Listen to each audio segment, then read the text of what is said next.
الريد دات ده يا ريت وقفوا الوقت. ايوه يا استاذ عاطف، الخط بيقطع عندك. لا عندنا مفيش حاجه. طب ايه استاذ عاطف، هل الاستاذ المحامي نبيل الوحش كلمك؟ لا ما حدش كلمنا بس.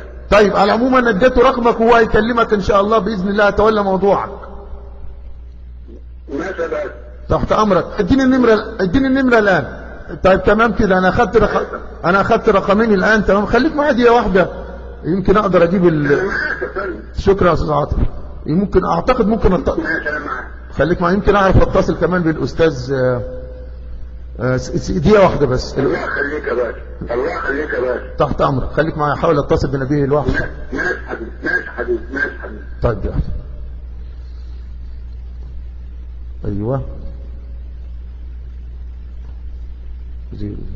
نحاول الان نتصل بالمحامي عشان يساعد الاستاذ عاطف.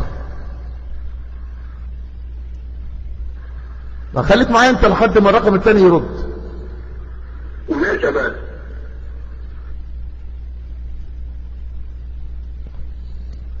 سامعني حضرتك؟ لا سامعك يا باشا. طيب هل في جديد بالنسبه لموضوعك ولا لا؟ في اي شيء جديد؟ لا ما فيش الا هي ميعاد القضيه ال 12 دي اللي قربنا عليها يعني بس.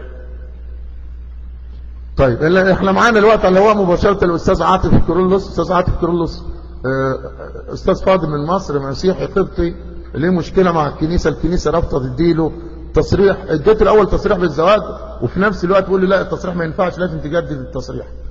طب استاذ عاطف خليني اسالك سؤال معلش يعني، بس ما تفهمنيش غلط لو تكرمت يعني.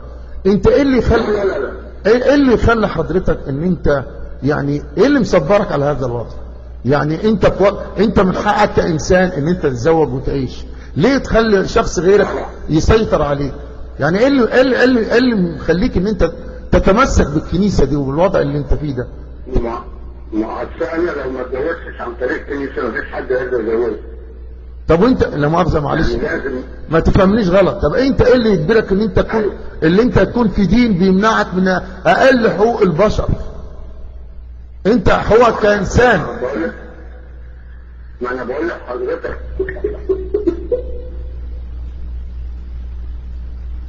انت موجود معايا الوقت يا استاذ عاطف؟ استاذ عاطف، استاذ عاطف،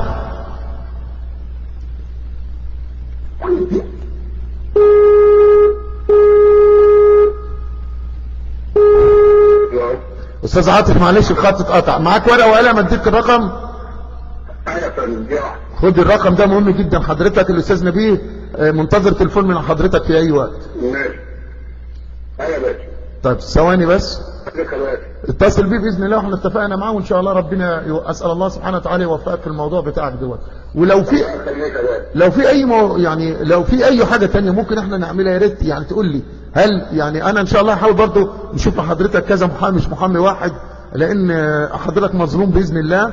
حتى لو قدرنا نتكلم الموضوع ده انت مش عارف انا متمسك ليه يعني ان انا اخد تسليح تاني كده.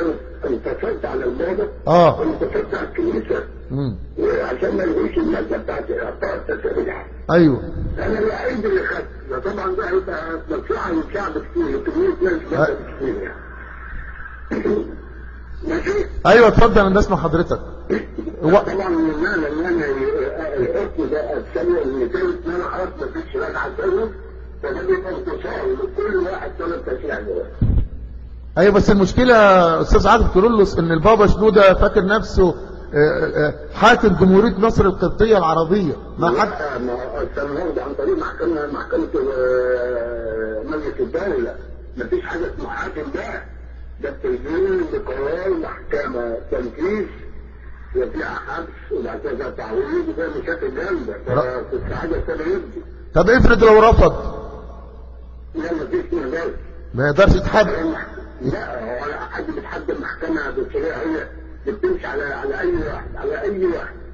والله هو فاكر نفسه دوله غير داخل دوله بصراحه. متهيألي كده فعلا.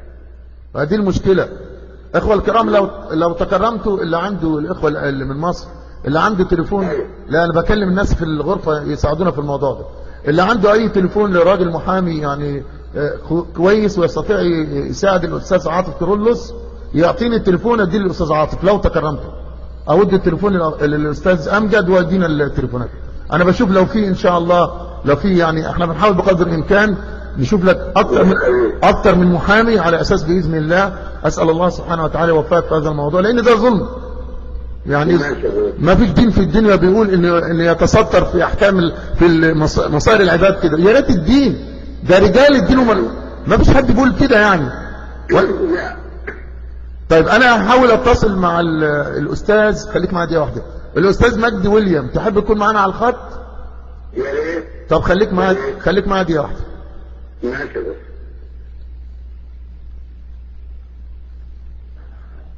طبعا انت عارف مجدي ويليام اللي هو طريق هلا اقول له اقول له اسمع تبع السمير، تبع الشركه عنده. اقول له ايه؟ انا تبع ابن خاله سمير. طيب تبع سمير اوكي. شغال عندهم. خليك معايا دقيقه واحده. ماشي بس.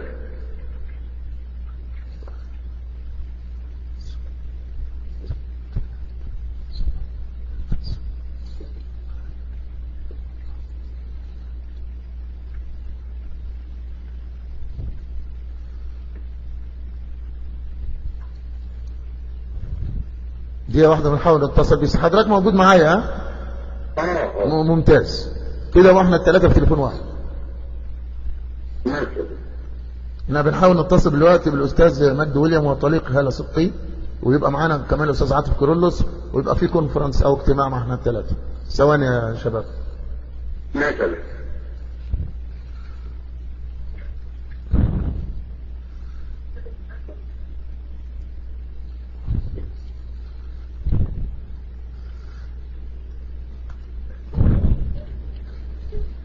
ازاي بنتك كويسة؟ الحمد لله. ربنا يبارك لك فيها ان شاء الله. عندها كم سنة يا استاذ عاطف؟ عندها كم سنة يا استاذ عاطف؟ دلوقتي 12 سنة. بسم الله ما شاء الله. رب بتروح المدرسة؟ بتروح المدرسة؟ عندك بنت واحدة بس؟ ربنا يبارك لك فيها ان شاء الله.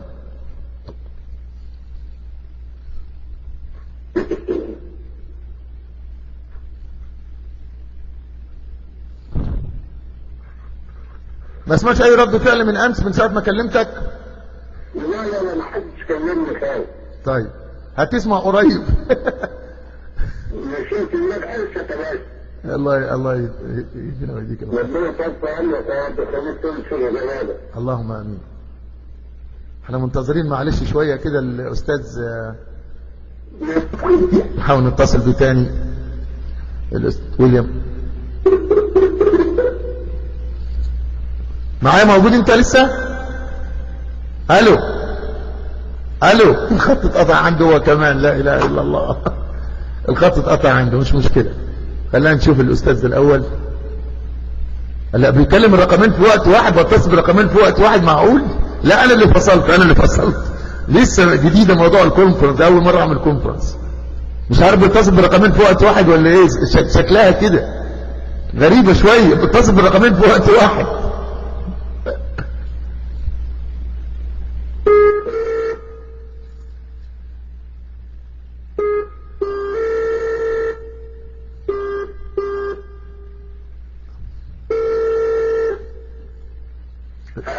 ايوه استاذ عاطف معاك.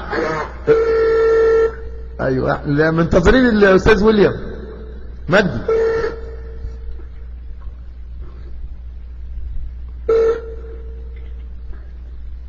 الو معلش الاستاذ مجدي تقريبا شويه كده انا هتصل. طب تحب تبلغ مجدي حاجه ابلغه بيها؟ يا ريت تديله النمره الثانيه، يمكن بعت منه يتصل بيا. من عينيا حاضر، انا هتصل. لازم نسال في المحكمه معايا برضك. اتفضل. طبعا الحاجه يستشهد بيها قدام القاضي، يقول له ما هو واحد خد تسريح سمعنا انا وبتاع الحاجات دي يعني.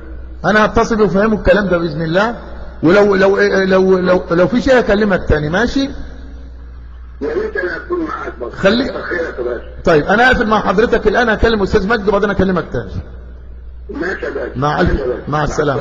مع السلامه.